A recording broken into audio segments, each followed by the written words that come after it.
पूरा पंजाब सहमा हुआ था। हर इंसान मौत के साए में जी रहा था। कब कहां किसको मौत की गोली लग जाए, ये खौफ इंसान को खाए जा रहा था।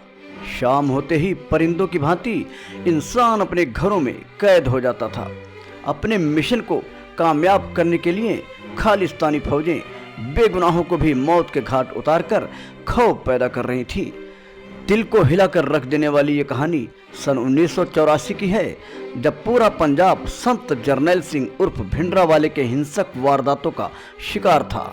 सिख धार्मिक नेता व राजनीतिक क्रांतिकारी भिंडरावाला पंजाब को सिखों के अधीन करना चाहता था। सिख राज की स्वायत्तता के लिए उसने खालिस्तानी फौज बनाकर हिंसक अभियान शुरू कर दिया और वहां से लोगों को भगाने के लिए उन पर मौत की गोलियां बरसाने लगा। हर कोई मौत के डर से खौफ ज़दा था। भिंडरावाले के नेतृत्व में अलगाववादी ताकतें सशक्त हो रही थी। माना जाता है कि पाकिस्तान के समर्थन में इनकी आतंकी गतिविधियां फल फूल रही थीं। ऐसे में भिंडरावाले को महफूज ठिकाने की जरूरत थी, जहां रहकर वो अलगाववादी ताकतों को खुलकर हवा दे पाता। भिंडरावाले ने सन 1982 को सिखों के धार्मिक स्थल स्वर्ण मंदिर के परिसर को अपना ठिकाना बनाया और वहीं रहकर सर्वप्रथम उसने समान विचारधारा वाले सिखों का बड़ा समूह बनाया। साथ ही खतरनाक हथियारों का भंडार भी इकट्ठा किया।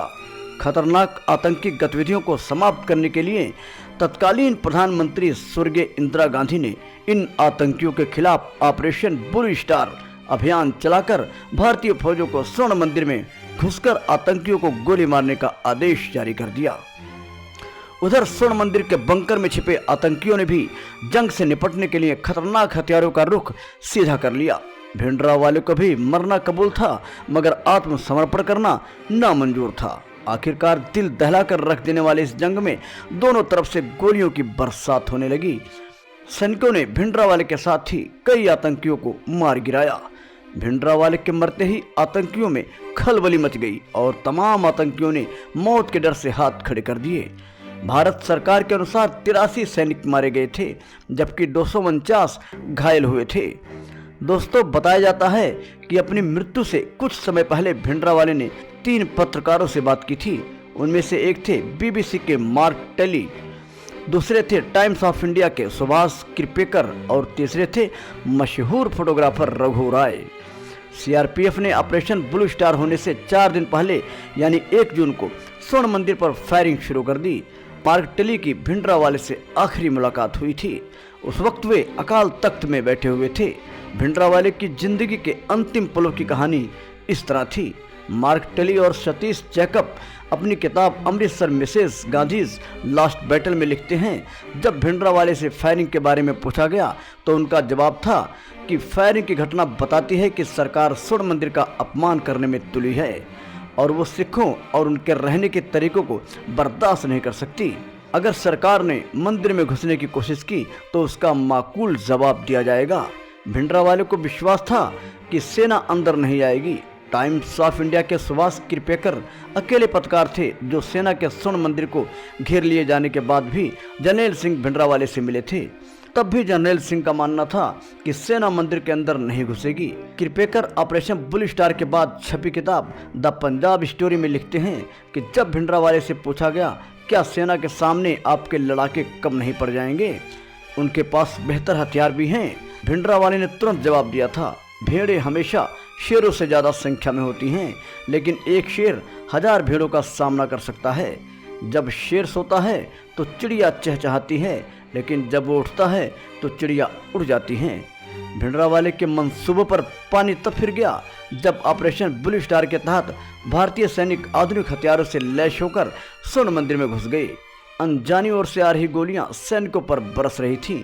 सैनिकों ने यह ठान लिया था कि भिंडरावाले के साथ ही उसके आतंकी साथियों को मौत के घाट उतार कर ही दम लेंगे, चाहे कुछ भी हो जाए। आखिरकार उन्हें बंकर का पता चल गया। फिर क्या था, सैनिकों की गोलियां भी आतंकियों को अपना निशाना बनाने लगी। चरमपंथियों को भागने की कोशिश करते पाया गया। उन्होंने उन पर गोली चलाई। उनमें से एक व्यक्ति मारा गया, लेकिन दूसरे शख्स को उन्होंने पकड़ लिया। पकड़े गए शख्स ने बताया कि भिंडरावाला अब इस दुनिया में नहीं है। फिर वो सैनिकों को उस जगह ले गया जहां भिंडरावाले और उनके 40 अनुयायियों की लाशें पड़ी हुई थीं। थोड़ी देर बाद तहखाने में जनरल शहबेग सिंह की भी लाश मिली। उनके हाथ में अभी भी उनकी कार्बाइन थी और उनके शरीर के बगल में उनका वॉकी टॉकी पड़ा हुआ था। ऑपरेशन ब्लू स्टार के बाद प्रकाशित हुई किताब द पंजाब स्टोरी में शेखर गुप्ता लिखते हैं, अफसरों ने बताया कि जब वो लोग अकाल तख्त के अंदर घुसे तो पूरे इलाके में बारूद की गंध भरी हुई थी और 2 इंच तक फर्श इस्तेमाल हो चुके कारतूसों से पटा पड़ा था। कुछ अफसर तो इस बात को लेकर अचंभे में थे कि चरमपंथी इतनी ज़्यादा फायरिंग कैसे कर पाए, क्योंकि ऑटोमेटिक फायरिंग आप लगातार नहीं कर सकते, इससे आपके हथियार में समस्या खड़ी हो सकती है। अगर आप बीच में अंतराल न रखें तो कभी कभी तो बंदूक की नाल भी गर्म होकर पिघल जाती हैं। इससे साफ जाहिर था कि आतंकियों में तर्कसंगत होने की कमी भले ही थी, लेकिन उनके जोश में कोई कमी निकाली नहीं जा सकती थी। हम उम्मीद करते हैं कि ये वीडियो आपको जरूर अच्छा लगा होगा। न्यूज NNC 24 आपके लिए देश विदेश की खबरों के साथ ऐतिहासिक कहानियाँ, प्रेरक कहानियाँ, podcast, interviews, health issues, Bollywood news, sports और ऐसे अन्य पहलुओं के बारे में आपको सही जानकारी देने की कोशिश करता है। दोस्तों, ऐसी ही और वीडियोस देखने के लिए न्यूज NNC 24 चैनल को सब्सक्राइब करें, जिससे आने वाली हर अपडेट आपको मिलती रहे। आप अपने फीडबैक को हमारे चैनल न्यूज NNC 24 के कमेंट बॉक्स में भेज सकते हैं।